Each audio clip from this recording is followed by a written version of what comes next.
Here we go. So today we're going to talk about MT and how to make MT quickly, and more importantly, something you hear a lot less of, how to save your MT and maximize it.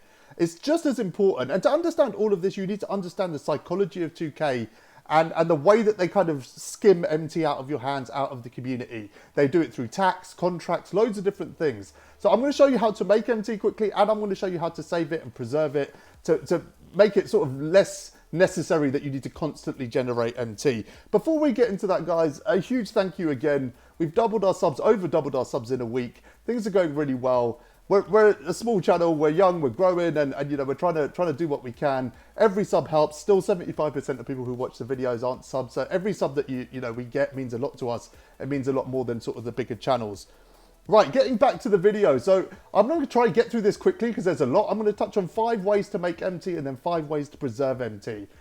So the first way to make MT is sniping. I'm not going to go into a huge amount of detail on this. Spacewood Bird, who's one of the best, no money spent YouTubers out there, drops videos every single day on how to snipe, the best snipe filters to use that day, and all of these different things. But I will give you a quick understanding of it if you don't know what it is. I'm going to look at this Chris Bosch. He's sitting at about 50k. So all you need to do is, you can do this with any card. Obviously, you can do it with cheaper cards. You need to think about the tax on the resale. So that's, 10%, 5k. So you go down to 45k, and basically anything that you pick up that's under 45k will be profit as soon as you put it back on the market. Now, all you need to do is sort of tick through 50 at a time just to make sure that it refreshes. And, if you pick up a Chris Bosch for, say, 35k, you've instantly made 10k in profit. They will come up regularly. It does work. But again, I said there's channels out there that cover this stuff. Now, there is another form of sniping that I use, and I'm going to use Kevin Durant as an example. I picked up this KD for about 300k. He's been sitting at about 400, 450k since he came out. So if you have a look, let's just get the pink diamond. If you have a look at his price, you can see it settling at close to 400k even now. It's been out a while. All I do is I chuck a 300k bid on every single card. As soon as I get outbid, I then chuck 300k on the next card. And I keep going, I keep going. That's how I've literally done the XP agenda board. It's how I've not lost any MT doing it. Eventually a card will work. It can take a couple of days. But if you think about the fact that once it worked, I got 300k, I got to use the card for the XP, and then I resold it for 430k at the time. I made 100k just being patient and waiting, continuously bidding on the right cards. I've done it with so many cards, so it's a better way of sniping. The second thing I'm going to talk about is batch sniping. Now, this is something that's new. It's literally a term I created. I don't know if anyone's ever said that before, but this is basically what it means. If you look at my diamond contract, you can see I'm sitting on 19 contracts there. In my auctions as well, there's contracts here. It's filled with them. I've got about 40 of them, to be honest. Now, the reason I've got 40 diamond contracts is when the locker code dropped for the diamond contracts, I basically picked up all of those contracts. They were sitting at about 15k. That's roughly where they were sitting. But I was sniping some for 5k, some for 10k, some for 11k. People were just fire selling them. You can see now diamond contracts are already sitting back up around 20k. So I've already made a profit on each of those cards, but the profit will continue to go up. But just before the super packs drop, that's when these contracts are at their highest.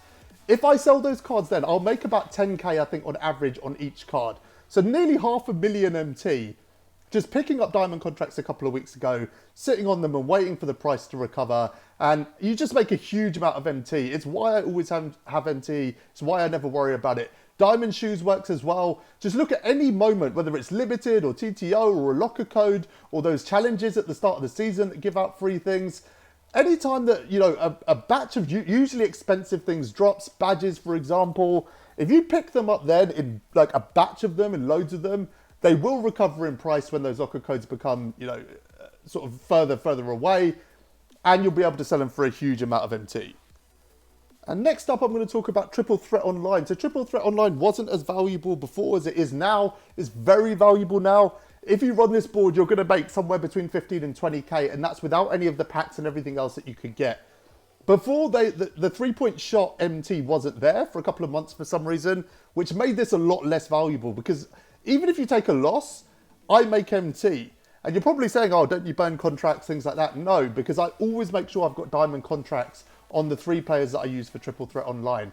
That means any game I play, if I want to sit on TTO for 6 hours, all I'm going to do is make profit. Win, lose, get packs, whatever.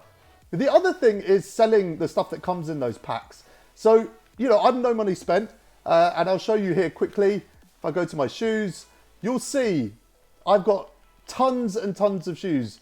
All of these have come out of majority TTO packs, you know, some triple threat offline packs, things like that. If I sell all this stuff, there's probably 20, 30k of MT just sitting in here if I sell all these shoes. And I've got loads of diamond shoes as well that I've been pulling out of packs recently. So TTO has become a really good method as long as you do it the right way and as long as you're not burning contracts. Next up, we have events, and specifically limited. Limited this weekend. I'm really gutted I didn't play it more because I jumped on it a little bit last night and I made an absolute killing just winning a few games. I got a few diamond 3-point shoes. I got some good players out of packs. I must have made 100k quite comfortably in MT playing limited for about an hour and a half. Also, you have these other events, right? Now, this isn't the best event ever, bonus MT, but when you get double vault, you get an extra ball drop, things like that. If you're playing that mode when these events are there, it can really add up over a period of time. Like I said, an extra ball drop on TTO, if you're playing for a few hours, is a significant amount of MT. If you just add, say, 40 ball drops over that time, that's a huge amount of MT. That's like running the board 1.5 times again, right? 20, 30k probably on top. So you've got to keep an eye on the events, but the limited event this weekend was definitely the best one I've seen. Just absolutely amazing. It's a shame. I hope they do it again next weekend. If they do it, get your ring and just keep playing. You'll generate loads of MT. Now, the final thing is actually generating VC for free. Now, you might see my VC amount change now and then, and a lot of no money spent guys are really precious about keeping that at 0 because they want to make sure you think that they haven't spent money. I don't care if you think I've spent money, just to be clear, but I haven't. And how I generate VC now and then is by playing other modes. So I do play my league. You can see here, I logged in a few weeks ago and was doing a Lakers rebuild. If you even watch some of the games, you're generating VC. Obviously in the park and in my player, again, my career, you're going to generate loads of VC just playing the park. So it's a great way to open packs if you want to, you know, get that kind of thrill of opening a pack without spending your hard-earned money. You'll be shocked how quickly you can generate quite a bit of VC to go and rip some packs. So if you really want that high tier card, that brand new shiny card, that's probably the best way to go about getting it. So now we're going to get into the 5 ways of saving your MT and being smart with it. So buying a card at the right time. So if you actually need a card, buying a card at the right time is super important. So I'm going to look at this Shaq as the example. You can see he's going for about 220k and you're probably like, oh, you know, pink diamond Shaq, that's a really good card. You know, is going to hold his value for a long time. I assure you this card will not hold value for a long time. He is a paint beast, but it's not the meta of the game. The meta of the game is 5 out. Right now, I would rather run Chris Bosh over Shaq as an example. But if they release a pink diamond, which they will, absolutely they will. If they release a pink diamond who's got a decent 3-point shot, this Shaq will go down to about 100k. So if you really want this card, just wait a week, wait 2 weeks. Never buy a card as soon as the packs come out. It's always going to be at max value. It can go up and down for a week or so after that, but then it will start to settle and slowly creep down. Just wait till the right time so you get the best value when you buy that card. Obviously, super packs are without question the best time to buy these cards because the market just gets flooded with them. You see these Shaqs now, there is quite a few in here. I know he's quite common in packs, but there will be one every 30 seconds. And you'll see some going for 120, 130k. And I was talking about that method earlier about how to get cards lower by bidding on them again and again. This is a great example. So never overpay for a card. Don't buy a card as soon as it comes out. Don't buy a card when it's needed for challenges. If there's anything that could push the price of that card up, stay away from it. Next up, I'm going to talk about selling cards at the right time. So I told you guys in a video a couple of days ago that one of the worst mistakes I made last year was just holding on to cards too long. Now, looking at these cards, you can see a lot of them have already come down in price. Every single card on here has gone for way more than it is right now. Every card. When that Devin Booker came out, he was going for 250k. 250k. And the reason was not because he's a good card, but because the XP was there and people wanted to get it done. And YouTubers are racing to be the first one to do it and all of these different things. Jay Rich was the same, sitting comfortably over 200. There's going to be loads of examples in here. Now, you've got, for me, if you actually pull a card of real value, just sell it straight away if the packs are new. It's only going to climb down. Some of these pink diamonds are going for 30k now. You know, they've released token packs and all of these different things that have just crashed the price of so many of these cards. So for me, don't risk it. Just sell the card, get it done, move on.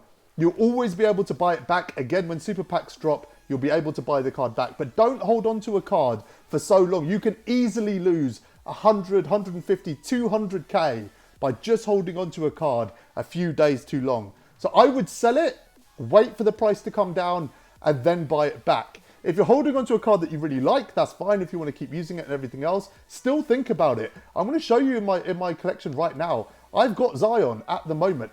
I'm just going to show you what I did with him. So I've had 2 Zions now. The first one I actually got badged out. I got it for about 180k. It was like fully badged out. I put like a diamond contract on it that I got for like 10k. I put 3 Hall of Fame badges on it that I was never going to use. I had rubbish Hall of Fame badges. So it took his half badges up to 11. And he sold for nearly 400k. When the super packs dropped, I then bought Zion back for 150k. So I basically flipped my Zion with a few useless Hoff badges for 250k, right? That's being smart, selling a card at the right time, picking up a card at the right time. Next up, I'm going to talk about expensive cards in general. This Kobe, I literally just missed it. A Kobe just went for 1.3 million. I think it was probably the record sale of the day. It had a Hoff range extender on it, which is why it went for so much. I think this one's got some extra Hoff badges as well, so it's probably going to climb up quite a lot as well. I don't know what they are, how useful they are. Anyway, you never need this card. If you've watched any of my videos, you've seen me running budget squads. You saw how I went 12-0. Even like when I'm competing with my main team, I'm running cards like Steve Francis, Rex Chapman, Klay Thompson. You do not ever need this card. Will it make a difference? Sometimes. Sometimes is the answer. It's not going to be the difference between you going 12-0, between you winning a significant amount of more matches. Skill is always going to be the deciding factor in the game. I ran a Galaxy Opal and 2 pink diamonds earlier on TTO, and there was Cam Reddish, Dwayne Wade, and Zion. I ran into a guy who was running amethysts and diamonds, and he ran me over because he was just better at the game. If I had this Kobe on the court, it would not have made me win that match. You never ever need to spend this kind of MT on a card. You will lose a huge amount of MT. Even if Kobe doesn't come down and you're spending 600,000 MT on him, even if he stays at the same price by the time you resell him, you've already lost 60k MT. There's just not a reason for it. There's so many cards in this game that are so overpowered for their tiers and their prices and things like that, that ultimately they're always going to be better options than picking up a card like this. Obviously, Kobe is amazing, and if you just want the card because you want Kobe, I completely understand that. But if you're getting it to compete, it's just a terrible idea to spend that much MT ever. Which brings me nicely on to Lockin Rewards. This is the biggest mistake you can make in terms of MT. If you're no money spent and you locked in a card, you've made the rest of your season way tougher than it ever needed to be. So let's look at any of these packs. Let's look at this Chris Middleton as an example. The draft pack says 200 tokens in there. Ignore that. Definitely don't want to do that. That's Sam Jones. This is Marcus Camby. Dave Cowens. Listen, let's look at Dave Cowens, right? You're locking in all these cards to get him. Let's have a quick look at how much some of these cards are going for even now. So 60k there. Still 150k for team. That's crazy. Let's have a look. Yeah, 30k there. So you probably add it all up. Some of these collections, you can probably go into the millions to lock in a specific card. And yeah, this is the worst mistake you can make. I'd say don't pick up it. You know, imagine that Kobe was a lock-in reward, right? And it cost you 1 million MT to lock him in. I said you're going to lose 60k on the resale. With this, you're losing everything. Like, you're just literally just giving away somewhere between 500,000 and 1 million MT that you're never going to see again. And as soon as that card is outdated, which it will be within a month, you've just lost everything and you're starting again. You know, say talk about the psychology.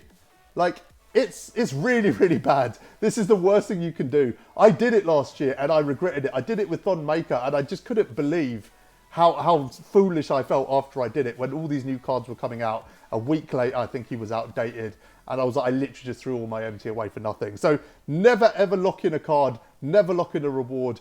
Whatever card it is, I guarantee you 3 to 4 weeks later, it will not be worth it. And there'll be better cards you can buy a week later that you can recover your MT on and not throw away your MT permanently.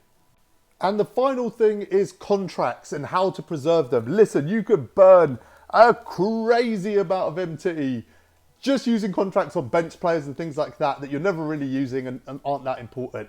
I've got videos about running a 5-man and how to save MT online and things like that, but offline, this should always be bronzes. Always. It doesn't matter if you're doing an XP challenge, spotlights, you're doing domination, whatever. Just even TT offline, I run bronzes because why would I want to spend money on contracts? You don't realize how much you're losing.